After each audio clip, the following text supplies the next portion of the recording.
संदेश खाली के लोगों पर 15 साल तक अत्याचार, ईडी टीम पर हमला करवाने के आरोप। शहजाद शेख फिलहाल सीबीआई के शिकंजे में है। सीबीआई शहजाद शेख से एक एक कर राज खुलवा रही है, हर सच उगलवा रही है, जिससे न सिर्फ शहजाद की बल्कि बंगाल सरकार की मुश्किलें बढ़ती जा रही हैं। शहजाद शेख की माटी को अपने पैरों तले रौंदने वाले शहजाद शेख का रौब और रुतबा सब उसी माटी में मिल चुका है। शहजाद शेख पर आईपीसी की धारा 307 लगाई गई है, जो कि हत्या की कोशिश की धारा है। इसके साथ ही शहजाद शेख पर धारा 326, 392, 395, 397, 426, 440, 342, 143, 109 धाराएं लगाई गई हैं। सीबीआई शहजाद शेख से पूछताछ कर रही है, उसका सच जल्द सबके सामने होगा। लेकिन इससे पहले शहजाद को बचाने के लिए ममता सरकार ने हाई कोर्ट से लेकर सुप्रीम कोर्ट तक का दरवाजा खटखटाया, पर राहत कहीं से नहीं मिली। बंगाल की ममता सरकार छटपटाती रही, लेकिन सीबीआई शहजाद को उठाकर ले आई। इस छटपटाहट को इन तस्वीरों से समझा जा सकता है। पहली तस्वीर उस वक्त की है जब बंगाल पुलिस ने शहजाद शेख को गिरफ्तार किया था। शहजाद पूरी अकड़ में नजर आ रहा था। वहीं दूसरी तब की है जब उसे सीबीआई को सौंपा गया। अब ममता के लाडले की हेकड़ी निकल चुकी थी। अब इस तस्वीर को भी देख लीजिए। शुक्रवार को सीबीआई और ईडी की टीम संदेश खाली के शैतान शहजाद शेख के घर और उसके कॉम्प्लेक्स पर रेड डालने पहुंची थी। वही ईडी की टीम जिस पर हमला करवाने का आरोप शहजाद शेख पर है। शहजाद शेख की गिरफ्तारी गैंगरेप केस में हुई, लेकिन वो भी तब जब हाई कोर्ट ने सख्ती दिखाई। लेकिन अब आगे की पूछताछ ईडी पर हमले के सिलसिले में भी हो रही है। शिकंजा राशन घोटाला केस पर भी कसेगा, जमीन पर कब्जे का भी मामला आएगा और अवैध वसूली में भी सच उगलवाया जाएगा। ऐसे में ममता सरकार परेशान है, क्योंकि ममता के लाडले शहजाद शेख का हर सच अब आगे ममता सरकार की मुश्किलें जरूर बढ़ाएगा। Bureau report, Republic Bharat.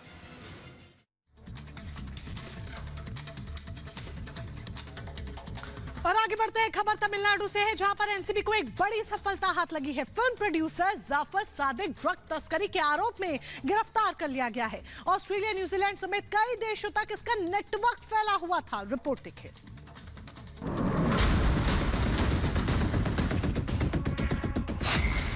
Drug तस्करी का मास्टरमाइंड गिरफ्तार। फिल्म प्रोड्यूसर निकला ड्रग तस्करी का किंगपिन। एनसीबी के शिकंजे में जफर सादिक। ड्रग तस्कर जफर के इंटरनेशनल लिंक। एनसीबी यानी नारकोटिक्स कंट्रोल ब्यूरो ने तमिल फिल्म प्रोड्यूसर जफर सादिक को इंटरनेशनल ड्रग सिंडिकेट ऑपरेट करने के इल्जाम में गिरफ्तार किया है।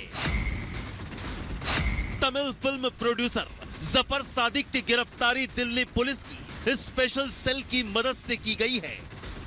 तमिल फिल्म इंडस्ट्री के मशहूर डायरेक्टर जाफर सादिक को एनसीबी ने गिरफ्तार किया है। दरअसल जाफर सादिक पर आरोप है कि वो पिछले 3 सालों से ड्रग तस्करी में शामिल रहे हैं। जाफर सादिक को जब गिरफ्तार किया गया तो तकरीबन 50 किलो ड्रग्स उनके पास से बरामद की गई है। और पिछले 3 सालों की बात करें तो जाफर सादिक तकरीबन 5250 करोड़ रुपए की ड्रग तस्करी का जो धंधा है वो कर चुके हैं। दिल्ली पुलिस की स्पेशल सेल ने पिछले महीने 15 तारीख को कुछ लोगों को गिरफ्तार किया। उनकी गिरफ्तारी के बाद से जाफर सादिक का नाम बड़े स्तर पर सामने आया, जिसके बाद इस पूरे मामले की जो जांच है वो एनसीबी द्वारा भी की गई है।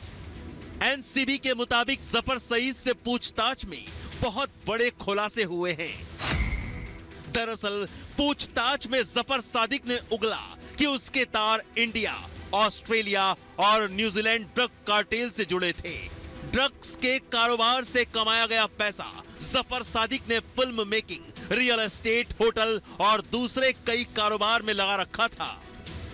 एनसीबी ने जफर सादिक नाम का एक सरगना जो कि इंटरनेशनल ड्रग रैकेट चला रहा था और इसका ड्रग रैकेट भारत की कई जगहों से मिलाकर न्यूजीलैंड, ऑस्ट्रेलिया और मलेशिया तक फैला हुआ था।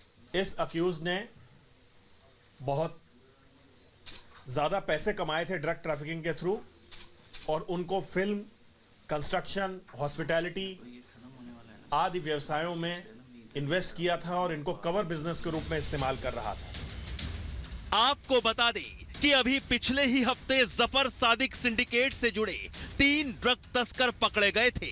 सिंडिकेट से जुड़े इन्हीं 3 आरोपियों से पूछताछ में जफर सादिक के बारे में पता चला और जब खोजा गया तो यह भी सामने आया कि 15 फरवरी से ही जफर सादिक फरार था। एनसीबी के मुताबिक जफर त्रिवेंद्रम, मुंबई, पुणे, हैदराबाद और जयपुर में छिपा हुआ था। जफर के कब्जे से 50 किलो प्रतिबंधित दवाएं बरामद की गई। उस प्रतिबंधित दवा को न्यूजीलैंड और ऑस्ट्रेलिया नारियल और ड्राई फ्रूट की आड़ में भेजा जाता था। यह भी सामने आया कि जफर सादिक डीएमके पार्टी से भी ताल्लुक रखता था। और आज जो बॉडी लैंग्वेज है वो बदली हुई जरूर नजर आ रही होगी। 10 दिन पहले तक जो बॉडी लैंग्वेज थी वो बता रही थी कि क्या करती, लेकिन अकड़ एक साथ टूट गई है और अब लेकर के जा रहे हैं। दीदी ने बचाने का बहुत प्रयास किया, लेकिन अब सीबीआई ने शिकंजा कसा है, धारा 307 लगाई है और यहाँ से बशीर हाट लेकर के जाएंगे, जहाँ बशीर हाट में एक बार फिर से सीबीआई रिमांड मांगते हुए नजर आएगी। शाहजहां शेख की ये तस्वीरें और आज सीधे बशीर हाट कोर्ट में आज पेशी होगी और बशीर हाट कोर्ट में आज एक बार फिर से रिमांड यहाँ पर सीबीआई के द्वारा मांगी जाएगी।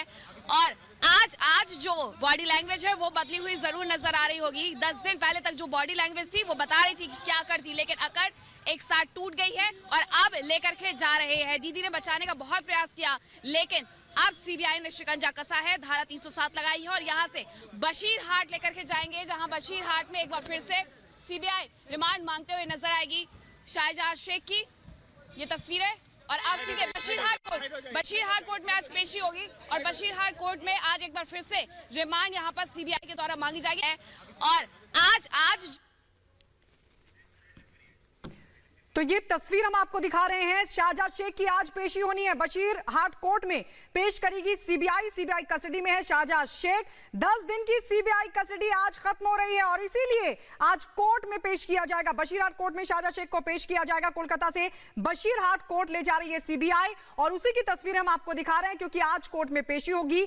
अब सीबीआई की तरफ से क्या कुछ कहा जाता है कोर्ट में ये देखना होगा, लेकिन आपको बता दें ईडी पर हमले का पूरा मामला जिसको लेकर सीबीआई ने मामला दर्ज किया था और उसके बाद शाहजहां शेख की गिरफ्तारी हुई और अब 10 दिन की कस्टडी की जो मियाद है वो आज खत्म हो रही है। कोलकाता से बशीर हाट कोर्ट ले जा कस्टडी थी, जो रिमांड थी वो खत्म हो चुकी है। पिछले बार की अगर हम बात करें तो गुरुवार को 29 फरवरी को पेश किया गया था बशीर हाट कोर्ट में, जहां बशीर हाट कोर्ट से ही भेज दिया गया था रिमांड पर और उसी के साथ आज जो रिमांड है वो खत्म होने वाली। उसके पहले तस्वीरें हमने आपको दिखाई थी किस तरीके से जो रिमांड थी वो ट्रांसफर की गई थी सीआईडी को। सीआईडी के बाद फिर से न्यायालय में सुनवाई होती है और कोलकाता हाईकोर्ट के द्वारा कहा जाता है कि इस पूरे मामले की जो अब आगे की छानबीन है वो सीबीआई करेगी और इसी के तहत सीबीआई को ये जो रिमांड है वो दे दी गई थी। जो टेक ओवर है वो सीबीआई के द्वारा ले लिया गया था और ऐसे में अब सीबीआई लेकर के निकल गई है बशीर हाट कोर्ट की तरफ, जहां लगभग 11 बजे पेश कर दिया जाएगा, क्योंकि अगर हम पिछले बार की बात करते हैं तो 11 बजे ही पेश किया गया था और ऐसे में एक बार फिर से वही 11 बजे का वक्त होगा। 24 जो मेडिकल होता है 24 घंटे पहले वो भी करवाया गया था और आज अब जब पेश किया जाएगा तब देखना होगा कि आखिरकार कितने दिन की रिमांड में भेजा जाता है, क्योंकि इसके पहले धारा 307 लगाई गई थी, यानी कि हत्या की कोशिश करने की धारा लगाई गई थी और जो साफ तौर पर यह कहती है कि 10 साल तक सजा हो सकती है और इसी के साथ साथ 10 साल की सजा के साथ आर्थिक जुर्माना लगाया जा सकता है, उम्र कैद की सजा